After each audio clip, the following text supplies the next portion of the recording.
Good morning. ഇന്നലെ രാത്രി 8 മണിയോടുകൂടി നടന്ന അതിദാരുണമായ സംഭവം. ഒരു വിദ്യാർത്ഥിക്ക് ജീവൻ നഷ്ടമാകുന്നു. അനധികൃത പന്നിക്കെണിയിൽപ്പെട്ട് ഷോക്കേറ്റുള്ള മരണം. പിന്നീട് നമ്മൾ അവിടെ വലിയ പ്രതിഷേധങ്ങളൊക്കെ കണ്ടിട്ട് ഇന്നലെ രാത്രി വൈകിയും റോഡ് ഉപരോധവും പോലീസ് സ്റ്റേഷൻ ഉപരോധവും ഒക്കെ നമ്മൾ കണ്ടതാണ്. ഇതുവരെയുള്ള ഈ നിലവിലെ സാഹചര്യം എങ്ങനെയാണ്? ഈ വിഷയത്തിൽ കഴിഞ്ഞ ദിവസങ്ങളിലും വലിയ പ്രതിഷേധമൊക്കെ നടന്നതാണ്. പോലീസ് പറയുന്നത് എന്താണ്? ഈ വിഷയത്തിൽ നരഹത്യയ്ക്ക് കേസെടുത്തിട്ടുണ്ട്. പ്രതികളുമായി ബന്ധപ്പെട്ട് എന്തെങ്കിലും സൂചനകൾ ലഭിക്കുന്നുണ്ടോ? സൂചനകൾ ലഭിച്ചു എന്നാണ് വിവരമെങ്കിൽ അറസ്റ്റിലേക്ക് ഇന്നെത്താനുള്ള സാധ്യത എത്രത്തോളമാണ്?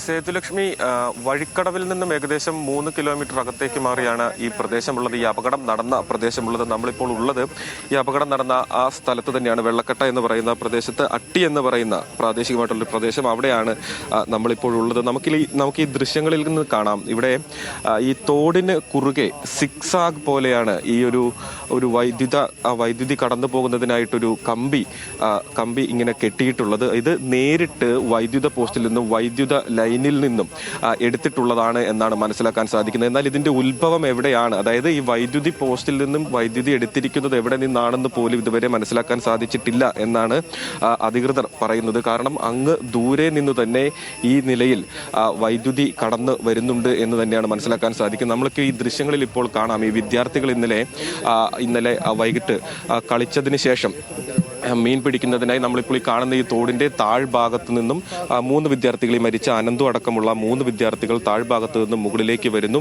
അങ്ങനെ വരുന്നതിനിടയിലാണ് ഈ ഒരു അപകടം ഉണ്ടാകുന്നത്. നമുക്ക് ഈ ദൃശ്യങ്ങളിൽ ഇപ്പോൾ കാണുന്ന ഈ വല ഉൾപ്പെടെ, ഈ ഒരു പച്ച വല നമുക്കിപ്പോൾ ഈ ദൃശ്യങ്ങളിൽ കാണാം. അതുൾപ്പെടെ ഈ വിദ്യാർത്ഥികളെ മീൻ പിടിക്കുന്നതിനായി ഉപയോഗിച്ചതാണ് എന്നാണ് മനസ്സിലാക്കുന്നത്. അവരുടെ കയ്യിലിരുന്ന ആയുധങ്ങളാണ്, കത്തി ഉൾപ്പെടെയുള്ള ആയുധങ്ങളാണ്, അവരുടെ ചെരുപ്പുകളാണ് ഇവിടെ ഈ കിടക്കുന്നത് എന്ന് തന്നെയാണ് നമുക്ക് മനസ്സിലാക്കാൻ സാധിക്കുന്നത്. അതോടൊപ്പം തന്നെ അപ്പുറത്ത് ആ തിണ്ടിന്റെ അവിടേക്ക് ശ്രദ്ധിച്ചാൽ അറിയാം, ഇവർ അപകടത്തിന് ശേഷം തെറിച്ച് വീണതാകാം, അല്ലെങ്കിൽ അവിടെ നിന്നും രക്ഷപ്പെടാൻ വേണ്ടി ഓടിയതാകാം. അത്തരത്തിൽ അവിടെ വലിയൊരു തെറിച്ച് വീണതിന്റെ അടക്കമുള്ള പാടുകൾ ഇവിടെയുണ്ട്. ഇത് വലിയ രീതിയിലുള്ള അശാസ്ത്രീയമായിട്ടുള്ള നിലയിൽ, വലിയ അപകടകരമായിട്ടുള്ള നിലയിലാണ് ഇത്തരത്തിൽ ഈ ഒരു പന്നിക്കെണി സ്ഥാപിച്ചിട്ടുള്ളത് എന്നതാണ് നമുക്ക് ഈ ആദ്യ കാഴ്ചയിൽ തന്നെ മനസ്സിലാക്കാൻ സാധിക്കുന്നത്.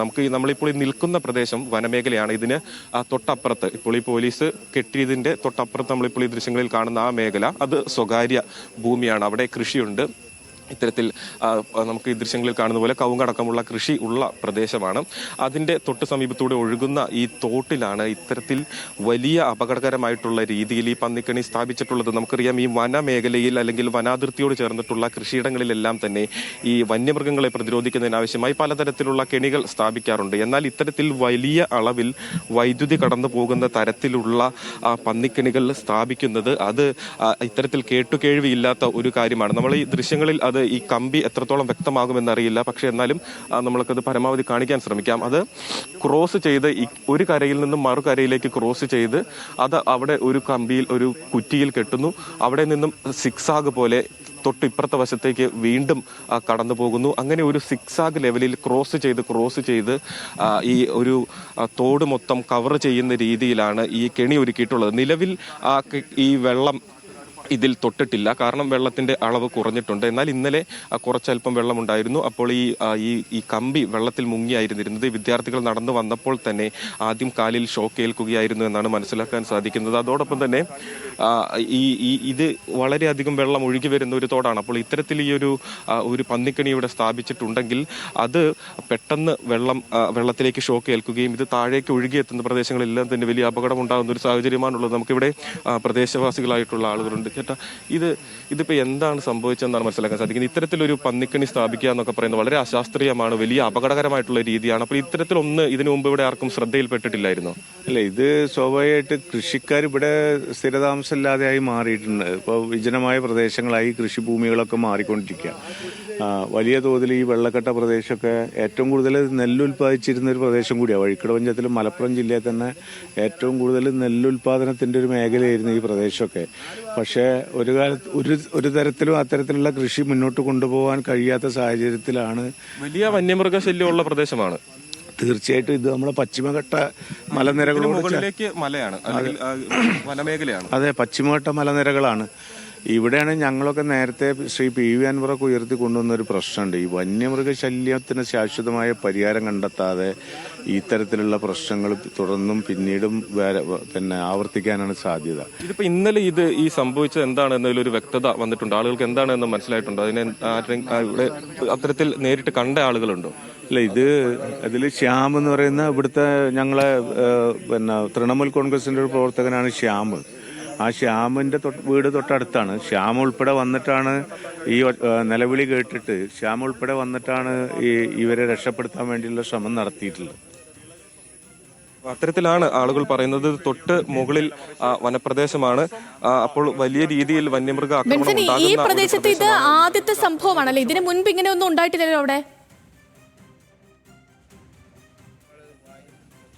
ഇത്തരത്തിലൊരു അപകടം, അതായത് ഇത്തരം പന്നിക്കണികൾ സ്ഥാപിക്കുക, അല്ലെങ്കിൽ ഈ വന്യമൃഗ ശല്യം തടയുന്നതിനാവശ്യമായിട്ടുള്ള കൂടുകൾ സ്ഥാപിക്കുക, അല്ലെങ്കിൽ അത്തരത്തിലൊരു അപകടം ഇതിനു മുൻപ് ഇവിടെ ഉണ്ടായിട്ടില്ല. പക്ഷേ ഈ വന്യമൃഗ ആക്രമണങ്ങൾ ഉണ്ടായിട്ടുണ്ട് എന്ന് ആളുകൾ പറയുന്നു. പക്ഷേ ഇത്തരത്തിലൊരു അപകടം ഉണ്ടാകുന്ന ഒരു സാഹചര്യം ആദ്യമായിട്ടാണ് എന്ന് തന്നെയാണ് നമുക്ക് മനസ്സിലാക്കാൻ സാധിക്കുന്നത്. ആളുകളും അത്തരത്തിൽ തന്നെയാണ് പറയുന്നത്. ഇപ്പോൾ ഇന്നലെ ഈ രക്ഷാപ്രവർത്തനത്തിലടക്കം പങ്കാളികളായ ഒരു യുവാവുണ്ട്. അദ്ദേഹത്തിന്റെ ആ സമയത്താണ് പ്രശ്നമായത്.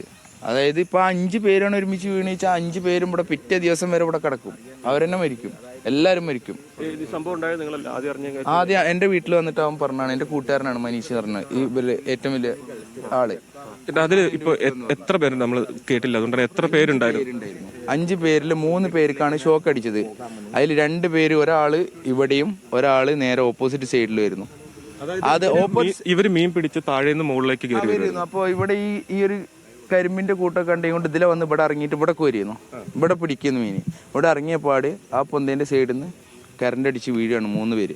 അപ്പൊ ഈ സൈഡിൽ നിന്ന് കറണ്ട് അടിച്ച് വീഴായിരുന്നു. പന്നീനെ പിടിക്കാൻ നിങ്ങൾക്ക് ചേട്ടാ കണ്ടറിയില്ല ചേട്ടാ, നിങ്ങൾ നോക്കി നിങ്ങൾക്ക് കണ്ടറിയില്ലേ പന്നീനെ പിടിക്കാൻ വെച്ചാണെന്നുള്ളത്? അല്ല, പന്നീനെ ഇവിടെ ആരും വെക്കേണ്ട ആവശ്യമില്ലല്ലോ, ഇത് പന്നീനെ പിടിക്കാനായിട്ട് വെച്ചതാ. അല്ല, ഇവിടെ ഇപ്പൊ ഇങ്ങനെ ഇത്തരത്തിൽ ആളുകൾ ഉള്ള പ്രദേശമാണല്ലോ. അപ്പം ഇത് ആരുടെയും ശ്രദ്ധയിൽപ്പെട്ടിട്ടില്ല ഇത്രയും നാള്? ശ്രദ്ധയിൽപ്പെട്ടിട്ടില്ല എന്നല്ല, ഇതിന്റെ മുന്നേ ഇതിനെ പറ്റി കംപ്ലൈന്റ് കൊടുത്തിട്ടുണ്ട്.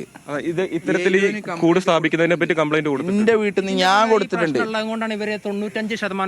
ഞങ്ങൾ കൊടുത്തിട്ടുണ്ട് കംപ്ലൈന്റ്. ഞങ്ങൾ കംപ്ലൈന്റ് കൊടുത്തിട്ട് ആ കംപ്ലൈന്റ് എടുത്തിട്ടില്ല. ഇതിന് മുന്നേ ഇവിടെ കറണ്ട് ഇടുന്നത് കംപ്ലൈന്റ് പറഞ്ഞിട്ടുണ്ട്. ആ കംപ്ലൈന്റ് അവർ എടുത്തിട്ടില്ല. KCBയിൽ കംപ്ലൈന്റ് കൊടുത്തിട്ടുണ്ട്. 7 മാസം മുന്നേ കംപ്ലൈന്റ് കൊടുത്തിട്ടുണ്ട്. ഇവിടെ എങ്ങനെ നടക്കുന്നുണ്ടെന്ന് കംപ്ലൈന്റ് കൊടുത്തിട്ടുണ്ട്. ഇത് പന്നി ബിസിനസിന് വേണ്ടി നടക്കുന്നതാ, പന്നി ഇറച്ചി ബിസിനസിന് വേണ്ടി നടക്കുന്നതാ. ആര് വെച്ചു എന്നതിനെ പറ്റി എന്തെങ്കിലും വ്യക്തത? അത് പോലീസ് അറസ്റ്റ് ചെയ്യും, പോലീസ് സൂചന കിട്ടിയെന്നൊക്കെ അവർ പറയുന്നുണ്ട്. ചിലപ്പോൾ അവർ അറസ്റ്റ് ചെയ്യായിരിക്കും. ഇന്നലെ അപ്പൊ എന്താണ് സംഭവിച്ചത്? അവരാരാണ് വന്നത്? എന്തായിരുന്നു സംഭവിച്ചത്? എന്റെ വീടിന്റെ നേരെ മുകളിലത്തൊരു 5 പിള്ളേര് അവരിവിടെ കളി കഴിഞ്ഞിട്ട് മീൻ പിടിക്കാൻ വന്നതാണ്. ആ മീൻ പിടിക്കാൻ വന്ന് അവരിവിടെ മീൻ പിടിക്കുന്ന ടൈമിൽ കറണ്ട് അടിച്ചു ഇവിടെ കിടക്കണേൽ ഒരാൾ ഇക്കരയും ഒരാൾ അക്കരയെന്നു. അക്കരെയുള്ള ആൾ എന്റെ വീട്ടിലേക്ക് പാഞ്ഞു വന്നു. എന്റെ വീട്ടിൽ പാഞ്ഞു വന്നിട്ട് എന്നോട് പറഞ്ഞു, എന്റെ അച്ഛനും ഞാൻ എല്ലാവരും ഉണ്ട്, ഞങ്ങളോട് പറഞ്ഞു ഇങ്ങനെ എല്ലാവരും വെള്ളത്തിൽ കറണ്ട് അടിച്ചു കിടക്കുക, എന്തെങ്കിലും ചെയ്യണം പറഞ്ഞു. വന്ന് നോക്കിയപ്പോൾ 3 ആൾ ഇവിടെ വെള്ളത്തിൽ കിടക്കുക, ഒന്നും ചെയ്യാലോ. ഒരാളെ കാല് മാത്രം കുറച്ച് മേപ്പെട്ടുണ്ട്, അതിൽ ആ കോലുകൊണ്ട് പൊക്കിയോനെ വലിച്ചിട്ടു. മറ്റാളെ നോക്കാൻ പറ്റില്ല, എന്താ വെച്ചാൽ വെള്ളത്തിൽ ഇറങ്ങാൻ പറ്റില്ല, കറണ്ടാണ്. ആരിറങ്ങിയാലും ആർക്കും അതിനെല്ലാം അടിക്കും, കറണ്ടാണ്. അതുകൊണ്ട് നമ്മളെ കൂട്ടുകാരനെ വിളിച്ചു പറഞ്ഞു, ഫീസ് ഊരി ബാക്കിയുള്ളവരെ എടുത്ത് ഹോസ്പിറ്റലിൽ കൊണ്ടുപോയി. ഇതാണ് ഇവിടെ സംഭവിച്ചത്. ബാക്കിയുള്ള എന്താണെന്നുള്ളത് അന്വേഷിച്ച് കണ്ടുപിടിക്കണം. ആരാണ് ഇതിന്റെ പിന്നിൽ വെച്ചാൽ അവരെ അറസ്റ്റ് ചെയ്തു എന്ന് പറയുകയാണെങ്കിൽ അറസ്റ്റ് ചെയ്ത ആൾക്കാരെ ഇന്ന ആളാണെന്ന് പറയണം.